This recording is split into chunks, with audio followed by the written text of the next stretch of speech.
Welcome back to our channel மாணக்கராசிரியர். இன்றைக்கி இந்த வீடியோவில் முதலிடை பருவத் தேர்வு ஜூலை 2025 11th ஸ்டாண்டர்ட் பயாலஜிக்கான தமிழ் மீடியம் கொஷின் பேப்பர் தான் பார்க்க போகிறோம். ஸோ டோட்டல் மார்க் வந்து பார்த்தீங்கன்னா 35 மார்க் எக்ஸாமினேஷன் வந்து கண்டக்ட் பண்ணியிருக்காங்க. சரியான விடையினை தேர்ந்தெடுத்ததுக்கு ஒரு 3 இருக்குது. ஸோ அதுக்கு கீழே 2 மார்க் கொஷின் பொறுத்த வரைக்கும் பெயர்ச்சி முன்னோடிகள் என்றால் என்ன, அதே மாதிரி பாக்டீரியாவில் மீசோசோம்கள் பயன் யாவை, கிளாமிடோமோனஸ் படமறைந்து பாகம் குறி, சாகோ பற்றி சிறுகுறிப்பு வரைக. ஒரு முக்கியமான வினா, ஏதேனும் 2 வினாக்களுக்கு குறுகிய விடை எழுதுக. வினா எண் 9 கட்டாய வினா. மைக்கோரைசாவின் முக்கியத்துவம் எழுதுக. பிளக்டோஸ்டீல் என்றால் என்ன, அதே மாதிரி தகுந்த உதாரணத்துடன் நீலப்பசும் பாசியின் பண்புகளை எழுதுக. விரிவான விடைகளை பொறுத்த வரைக்கும் மொனிராவின் சிறப்பு பண்புகளை விவரி. இருவித்திலை தாவரம் ஒருவித்திலை தாவரத்துக்கு இடையே உள்ள வேறுபாடு, அதாவது சீடுக்கு வந்து வேறுபாடு வந்து எழுத சொல்லியிருக்காங்க. அடுத்து சரியான விடையினை தேர்ந்தெடுத்ததுக்கு 2x1 2.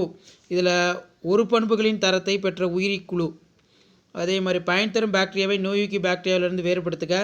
முப்பெயரிடு முறை என்றால் என்ன, சுடர் செல்கள் என்றால் என்ன, மீன்களில் காணப்படும் காற்றுப்பை ஏதேனும் 2 பண்புகளை குறிப்பிட. கிளாடோகிராம் என்றால் என்ன, கிளாடோகிராம் மாதிரி வரைக. வகைப்பாட்டின் தேவைகள் யாவை, மூடிய மற்றும் திறந்த வகை இரத்த ஓட்ட மன்றத்தை ஒப்பிடுக. எலும்பு மீன்களுடைய 3 பண்புகளை குறிப்பிட.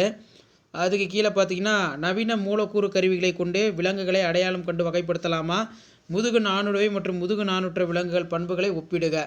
ஸோ இப்படி தான் கொஷின் பேப்பர் இருக்கும். கண்டிப்பாக இந்த கொஷின் பேப்பர் யூஸ்ஃபுல்லாக இருந்தால் ஃப்ரெண்டுக்கு ஷேர் பண்ணுங்கள். முடிஞ்ச வரைக்கும் மாணக்கராசி யூடியூப் சேனல் சப்ஸ்கிரைப் பண்ணி கீழே இருக்கிற பெல்லைக்கான ப்ரெஸ் பண்ணி ஆல்னு வச்சுக்கோங்க. ஸோ இதான் 11th standard first mid test July 2025 உயிரியல் 11th பயாலஜிக்கான தமிழ் மீடியம் கொஷின் பேப்பர். அடுத்தடுத்த கொஷின் பேப்பர் 1 by 1 அப்டேட் ஆகும். ஸோ அந்த அப்டேட்லாம் உங்களுக்கு வரணும்னா மாணக்கராசி யூடியூப் சேனல் சப்ஸ்கிரைப் பண்ணி கீழே இருக்கிற பெல்லைக்கான ப்ரெஸ் பண்ணி ஆல்னு வைங்க. முடிஞ்ச வரைக்கும் இந்த வீடியோ ஃப்ரெண்ட்ஸுக்கு ஃபார்வர்ட் பண்ணி பாருங்கள், அவங்களுக்கு யூஸ்ஃபுல்லாக இருக்கும். இந்த பேட்டர்னை பேஸ் பண்ணி தான் கொஷின்ஸ் எல்லாமே வந்து ஃபர்ஸ்ட் மிட் டெஸ்ட்டுக்கு எடுப்பாங்க. ஸோ வேரியஸ் டிஸ்ட்ரிக் கொஷின் பேப்பரில் கொஷின் வந்து எப்படி கேட்டிருக்காங்க, என்ன பேட்டர்னில் இருக்குன்னு சொல்லி நீங்கள் ஜஸ்ட் அனலைஸ் பண்ணுறதுக்கு இந்த வீடியோ ரொம்ப யூஸ்ஃபுல்லாக இருக்கும். ஸோ முடிஞ்ச வரைக்கும் ஷேர் பண்ணிட்டு பாருங்கள், சப்ஸ்கிரைப் பண்ணிட்டு பாருங்கள். அப்போ தான் நம்ம கொடுக்கக்கூடிய ரெகுலர் அப்டேட்லாம் தொடர்ந்து உங்களுக்கு நோட்டிஃபிகேஷன் வந்துக்கிட்டே இருக்கும். ஸோ இப்படி தான் வந்து பேட்டர்ன் வந்து பார்த்தோன்னா செட் பண்ணுவாங்க.